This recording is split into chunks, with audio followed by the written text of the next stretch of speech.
নমস্কার, প্রতিদিনের মতো আবারও চলে আসলাম নতুন রান্না নিয়ে। আজকে দেখেন এখানে এঁচড় আর মাংস নিয়ে হাজির হয়েছি। আজকে এই এঁচড় দিয়ে মাংস দিয়ে রান্না করব। তো কিভাবে রান্না করি আপনারা ভিডিওটা শুরু থেকে শেষ পর্যন্ত দেখবেন। তো প্রথমে এঁচড়টা আমি কেটে নিব। প্রথমে হাতে একটু সরিষার তেল নিয়ে নিলাম আর বটিতেও লাগাই দিলাম।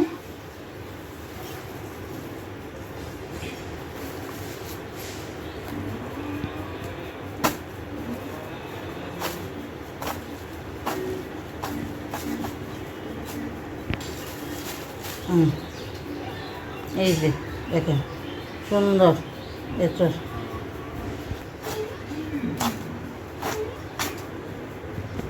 কেটে পানিতে ডুবাই নিয়ে পানিতে রাখলে কষগুলো সরে যাবে। এখন এঁচড়ের খোসা ছাড়াই নিই।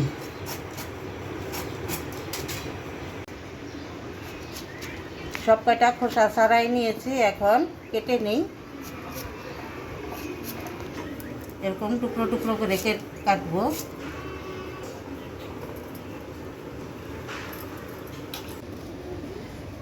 কাটা হয়ে গেছে, এখন চলেন রান্নাঘরে যাই, রান্না করি। তরকারি রান্না করার জন্য কড়াই বসাই দিলাম চুলায়, দিয়ে দিই তেল। তেল গরম হয়ে গেছে, এখন কয়েকটা আলু ভেজে নিব।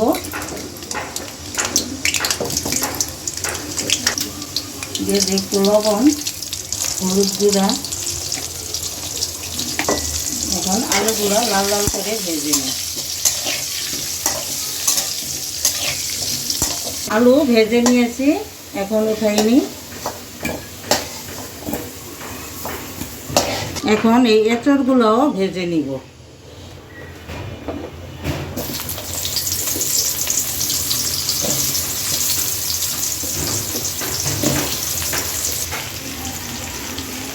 লবণ দিয়ে দিলাম, দিয়ে দিই হলুদ গুঁড়া। এখন নেড়ে ছেড়ে এঁচড়গুলোও ভেজে নিব।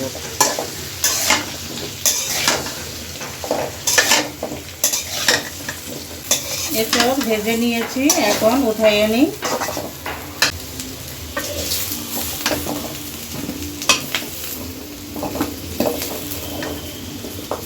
এখন আবার একটু তেল দিয়েছি, তেল গরম হয়ে গেছে।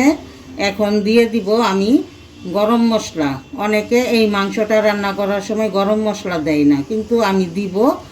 এই গরম মশলা না দিলে আমার ঘরের কেউই মুখে তুলবে না, তাই আমি গরম মশলা সব সময় গরম মশলা দিয়ে রান্না করি। এখানে নিয়েছি তেজপাতা, দারচিনি, জিরা, লবঙ্গ, এলাচ আর কয়েকটা গোলমরিচ তেলের মধ্যে দিয়ে দিই।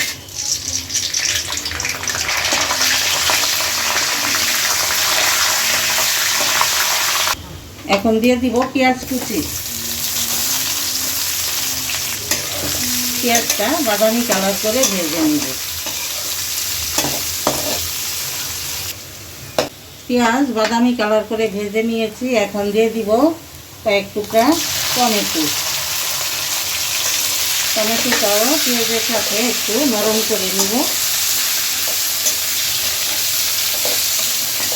টমেটো নরম হয়ে গেছে, এখন দিয়ে দিব সব মশলা। দিয়ে দিই আদা রসুন বাটা, হলুদ গুঁড়া, শুকনো মরিচের গুঁড়া, ধনিয়া গুঁড়া, জিরার গুঁড়া, লবণ। এখন অল্প একটু পানি দিয়ে মশলাটা ভালো করে কষাই নিই।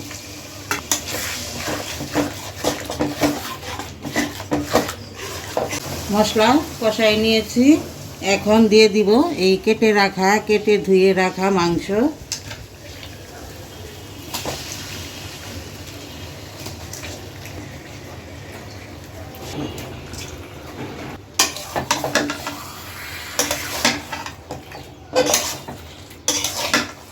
এখন ঢেকে দিই, আবার ঢাকনা খুলে বারবার এইভাবে একেবারে ভালো করে কষাই নিব।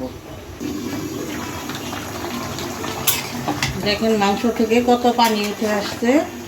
এখন কষাইতে কষাইতে এই পানিটা পুরো শুকাই নিব। এরকম বারবারে নেড়ে দিব, আবার ঢাকনা দিয়ে ঢেকে দিব। মাংস সুন্দর করে কষাই নিয়েছি, সিদ্ধ হয়ে গেছে। এখন দিয়ে দিব এর মধ্যে ভেজে রাখা আলু আর এই এঁচড়, ভাজা এঁচড় দিয়ে আবার কিছুক্ষণ কষাই নিব।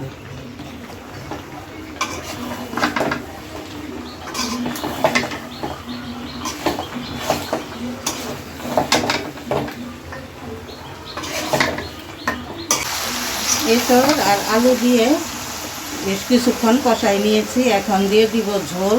তরকারিটা একটু ঝোল ঝোল হবে।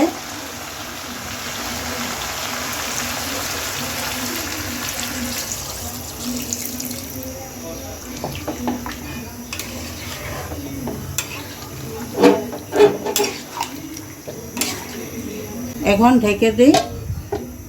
তরকারি প্রায় হয়ে গেছে। এখন দিয়ে দিব ভাজা জিরার গুঁড়া,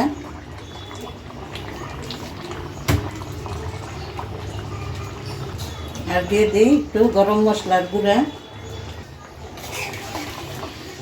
এখন 1 মিনিট চুলার উপরে রেখে তারপরে চুলা থেকে নামাই নিব।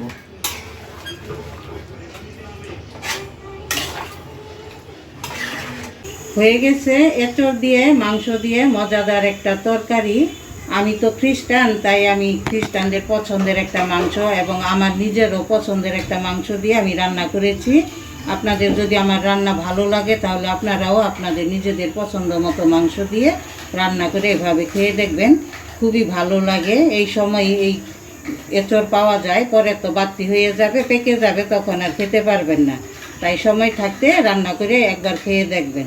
তো আজকের মতো ভিডিও এখানেই শেষ করছি। সবাইকে ধন্যবাদ।